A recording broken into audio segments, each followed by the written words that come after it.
Kristin and her double thumbs up. Excitement. That's right. I have a glass of gin. It's fine. I'm eagerly awaiting my turn. Okay.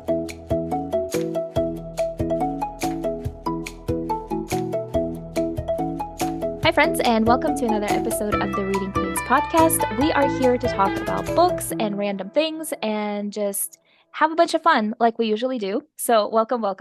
I am Valia. Hello. I also have two ladies joining me, so they're going to say hi next. Hi, I'm Clari. Hi, I'm Kristin J. Dawson. Yeah, and so we're going to talk about epic fantasy. No surprise there, considering this is the topic or the title of today's episode. I used to always keep this a secret for some reason. If you guys didn't know how to read, my bad. But that is past. We're just going to start us off right away so you know what we're talking about in case you didn't read the title. And yeah, I'm excited about this topic because it is kind of one of those things that I want to read more of, just in general. So we're going to talk about it, and we have perfect people here to talk about it. But first, I want to know, Clary, how are you doing? How's life? Busy. My husband's away and we've just finished like a week's holiday with the children, so it's all been a bit mad. And I was very pleased this morning when they all went off to school and I'm like, okay, I can just sit down. And then Monday evening when we're recording this is always a bit manic and things. So yeah, I'm here. That's good. Yeah, it's funny That's because me. Clara and I are at night together now. We're at the end of our Monday. Yes. As everybody else is starting their day, and we're just like, oh my gosh, we're so tired. Life has been Yeah. hard. That's right. Yeah, I have a glass of gin. It's fine. there you go. Perfect. Perfect. All right, Kristin, how are you doing? Well, it's the beginning of my day and it's lovely. I'm in Oregon and it is cloudy and rainy and very stereotypical, but at this moment, the clouds are a little bit thin. So even though you can't see the blue sky, there's light. Light is coming through. So I'm like, this is a great day. That's funny. It's funny because everybody's like, Scotland is so rainy, blah, blah, blah. And literally everywhere I go, you guys, it's sunshine and blue skies. And my flatmate is having the best time because she's like, you brought the beautiful weather with you. And I'm like, dang it, I want some rain. It can be so unpredictable. You just never know. It really is. No, I'm telling you, this is a thing because I went to the Highlands this last weekend, and everybody, our tour guide, because I just took a tour because I'm like, I'm not driving in Scotland yet. I will. That's my goal for this month. I'm very excited because I want to go explore and not rely on other people. But I did a tour, and so we're sitting in this tour bus, and the tour guide the whole time. Oh my gosh, this is like we were supposed to be having rain all day, but we have blue skies. It's sunshine everywhere. So I'm sending pictures back to my flatmate. She's like, you are not kidding when you say that you just bring sunshine everywhere because what is this weather? But yeah, anyway, that's my side note update of life. But I'm jealous of your rainy weather, Kristin, I have to say, Well, because I I'm want some jealous of rain. yours, Valia. I feel like you have some weather magic. So I'm here for it. Yeah. It was funny though, because we were talking about it. I feel like maybe with Allie. So I got to meet Allie 2 weekends ago now. Yeah. So she came down here and spent the weekend. It was amazing. I got to finally meet another queen. I was like, yes, you guys are real. This is not just on, the screen. It was great. But we were talking about how I should write a children's book where, instead of having like a character walk around with this like cloud over them with the rain. It's just a person that's like really grumpy, but they're walking around with the sunshine over their head. And I'm like, yes, that is literally me. I'm the grumpy person with the sunshine over my head.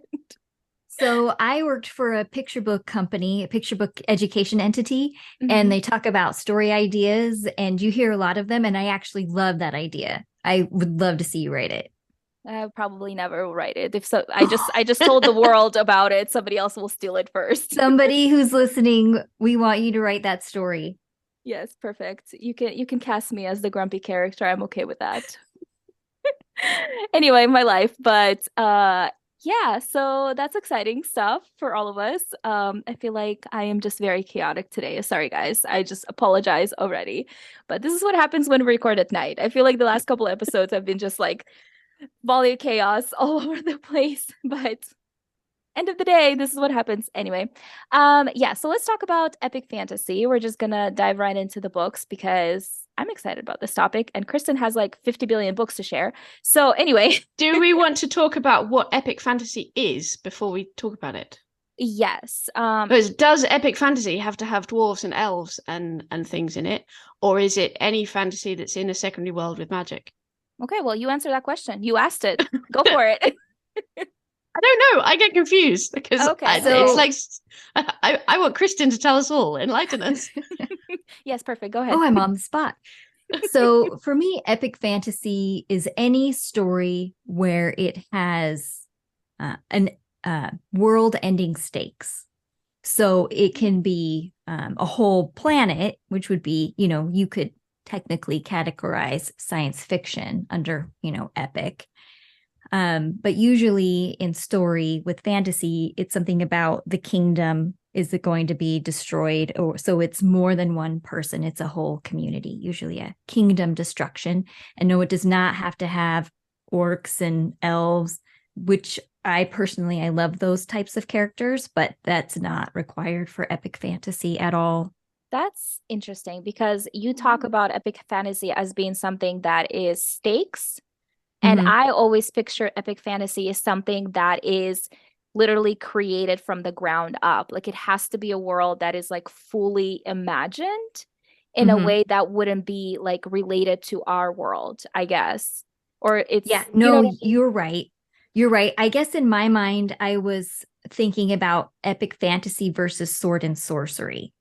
So I was Okay. thinking about those two subgenres. But yes, usually in epic fantasy, you have, I'm thinking about like a million ideas just came to my head. But yes, you would have a fully imagined magic system. A lot of times it's a completely unique world. Or you can also have second world fantasy that would work as epic fantasy. And second world fantasy is something that is based on Earth, but it's alternate Earth, or it could even be alternate history. And it's usually, but not always, has a medieval level of technology, but not always. Sometimes they'll have a unique, and I have an example of that, a unique technology mix. Perfect. Yeah, I do feel like this is something I do not write, so I don't know enough about. But I do think that it's very interesting. And specifically today, we're going to talk about epic fantasy with like low to no romance. And basically, because all of us write romance and we kind of live romance more than anything else. But as a reader, it's easy for me to read romance. It's something that I gravitate to, but epic fantasy that doesn't have romance as like the main plot, you can have subplots and stuff like that. Obviously, you are in these characters' lives. You want to know what's going on with them. You are involved. If there's romance, you want to be there, but it's not like something that is the front runner when it comes to the book. It's something that I want to read more of because I feel like I am missing out on so many amazing books because I'm like, oh, but this one doesn't have romance. And when I'm like, but it has dragons and swords and a whole world, kind of thing. Like, come on. So anyway, so that is our topic. Sorry, you guys. Obviously, I'm very like talkative, but Clary's gonna start us off and talk about her book first and just the whole idea. And then Kristin, I will cue you in and let's do it. And the classic epic fantasy story is, of course, Lord of the Rings, which is not what I'm going to go and talk about. But I just have to tell you all, my husband read the whole of the Lord of the Rings to my children as a bedtime story, like every word. He even had to sing all the songs. Oh my gosh. Some of them multiple times because they really liked them. They're like, no, that's awesome. We love all the songs. I love that so I just much. like big kudos to him for having gone through and Yeah. sung all the songs in Lord of the Rings. It took him some time to read. Anyway, I thought that was fun to share. No, the book I'm going to talk about is The Eye of Obscurance. Is that how you say it? I'm not quite sure. By Jeffrey Koenig, which I'm also not quite sure how to say. Hope that's right. Which is an epic fantasy story. It's set in a world where there's multiple lands ruled by different wizards, and they all get power from the people within their land, and they're then one of them is then trying to take over all of the others. And it starts with two thieves working separately both at the same time breaking into this wizard tower to try and steal an amulet, which is, you later find out, called the Eye of Obscurance, and is quite important. And then it's, one of them then runs away with it, and the other one then tries to chase after and capture it back. But it's a really fun story. It has dwarves in it. It has a circus. It's called the Menagerie, but it doesn't actually have any animals in it, which is a bit confusing. But it's got lots of jugglers and trapeze artists and like other things you'd see at a circus that aren't animals that I can't think of right now. So yeah, that's it. There is a little tiny bit of romance later on in the story. It's multiple point of view. There's a lot of characters you've got to keep track of, and all the different lands and things. So it's definitely epic on an epic scale. It is very deep. There is a lot of description. There is a lot of it's very wordy as well. But I love it's the kind of very fun. wordy part. That's always what I struggle with. I feel like that's why I stay away from epic fantasy, because my brain still sometimes has to translate. And so when I'm reading something and it's not exactly quite what I'm used to, my brain is just kind of like, this is a foreign language. Like, it forgets that it's a foreign language sometimes, but not when I'm reading epic fantasy. So yeah, that's fun. Is it a series? It is a series, and there's a spin-off series, and I think there's quite a few books in the world. Okay. So. And you just read the first one? Yeah. Okay, cool. Are you going to continue? Put you on a spot. I might do. I've got so many. I've been a really weird reader at the moment that I just read lots of little bits of different things, and I'm struggling to get stuck into something. So I might carry on with it. I don't know. It is very wordy. If you've read my books, I don't do very wordy at all. I mean, you do well. So, yeah. I am more light on the description of things, and I tend to skip over things as I'm reading. So, I don't know. I mean, I'm interested in it. Yeah. That's cool. There's some interesting characters, and yeah. Fun. Okay. Kristin, I feel like you're just ready to talk about all the books. She's got a whole pile of them that she's been waving at us. I've got my stack. I'm eagerly awaiting my turn. Okay, so I want to start off with J.A. Andrews. She has her Keeper series. She has two series. One is Keeper Origins and one is Keeper Chronicles. Keeper Chronicles came out first. It has dragons, dwarves, all the things. Her Keeper Origins story, which came out more recently. That one I love because the protagonist is a thief, and I'm a huge sucker for a protagonist. Yeah, you are. Who's a thief. Yeah, I am. So I just love how clever they are, and she's such a beautiful writer. And even though she has great descriptions and you are fully enveloped in her world, for me, it never drags. I thought it was beautifully done. I feel like that one is a great primer if you're wanting to get into epic fantasy.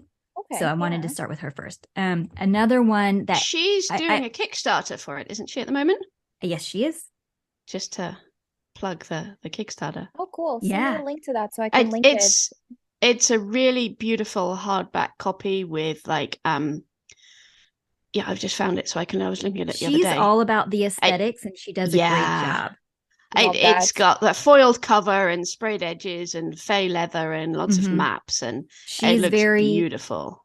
Conscious of her readers and her super fans, and she delivers. I really appreciate her work. She does great all around as far as the look of the book, but the content inside is masterfully done. Yeah. And in that first book, and I can't say that for the rest of the series, the romance does become more prominent, but in book one, there's essentially no romance. And in the later books, in Keeper Origins, it's becomes more of a thing, but it's still very B-plot. So that's a great one if you're not looking for heavy romance. Also, she is more of a noble, bright author, so her stuff doesn't get grim dark. So also for somebody who's looking for that, she's great. And then also Meg Cowley is known more as a romantic fantasy author, but her first series, the books of Caladan, that one is low romance as well. So would work as epic fantasy, low romance. But two that are very popular that everybody knows is Enchantress by Maxwell and The White Tower by Michael Weishart. So with both of these, I'm trying to remember because I read these a while ago, but I don't think either of them have dwarves and elves and any of that. They're really both more about political intrigue, which I love. I am here for the political intrigue because that always has an element of mystery and often incorporates quests. So I love those. I must admit, I've tried to read The White Tower a couple of times and not got into it, but it's still there. I'm like, oh yeah, I keep seeing it. I'm like, I really should read that. It's so good. I'll give it another try. So Weishart has a prequel for The White Tower on his website, and it is phenomenal. Probably the best prequel for a series I have ever read. So if you're wanting to like a kick in the pants to get into that story, read the prequel. It's not super long. I think it's like 5,000 words maybe. It was so good. So good. So there you go. And then we have Way of Kings by Sanderson, that big, massive, epic fantasy. It does have a romance tropes, of course, but he's got all the political intrigue, amazing magic systems, amazing world building for the actual world, and even like the flora, the fauna, everything. He's amazing. Okay, so another Brandon Sanderson one that I've only had like 4 more. We can do it, people. Okay, you got another this, you got Sanderson this. that I love is my favorite, which is Mistborn, and it has the most phenomenal magic system. I mean, I would say that most epic fantasy nerds this is going to be their book that they talk about. It's one that I read. I'm just laughing because you guys have heard me talk about this before, but it's a world that when I read it, I was so mad. I had not thought of that magic system first. It's so clever and the characters are great. And you keep thinking there's going to be a romance, but it isn't. The relationship is a mentor-tutor relationship, and it's always very appropriate, which is I appreciate. And there is an appropriate B plot romance, but it's very, very subplot. I will say that those books kind of crushed me. So I love that series so much, but yes, I have a hard time recommending it because I am so emotional about it. The magic system is amazing though, right? It is. It's fantastic. It's one of my favorite things ever. And when we were talking about wordy stuff, and I think I've mentioned this before when we talked about fantasy, but Brandon Sanderson has this approachable way when it comes to epic fantasy that my brain just latches onto and it understands. I don't have any problem. I'm just like so immersed that I have no problem with it whatsoever. And it's so creative and so just, yeah, exactly what you were saying. I love that. He's amazing, and amazing in real life too. He's super nice. Okay, so here's one I debated on sharing because it's more sword and sorcery and it's middle grade, but it's The False Prince. Book 1 has 0 romance. It is mystery. It is so clever. Again, the main character is a thief. Yep. Valia read book 1 and it had no romance, so she stopped. Well, and thinking, oh gosh, I know. I'm so bad at this. So then, even in Mistborn, the main character, she starts out as a thief. I'm seeing that I have a theme here. Yep. I have a theme. So here's one that I wanted to talk about because it's really different. It breaks so many rules in the most beautiful way, and it's Paul Tallman's Rogue Destiny series.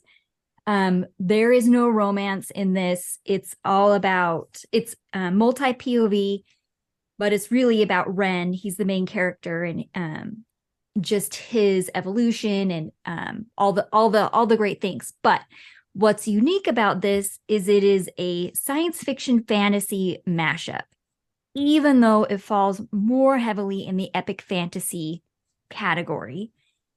They have laser blasters and spaceships, and they can travel to different worlds. And if it if they don't do what they need to do, the world will be destroyed. So it does have those literally world ending stakes, and all these lives are in peril. So it fits under that.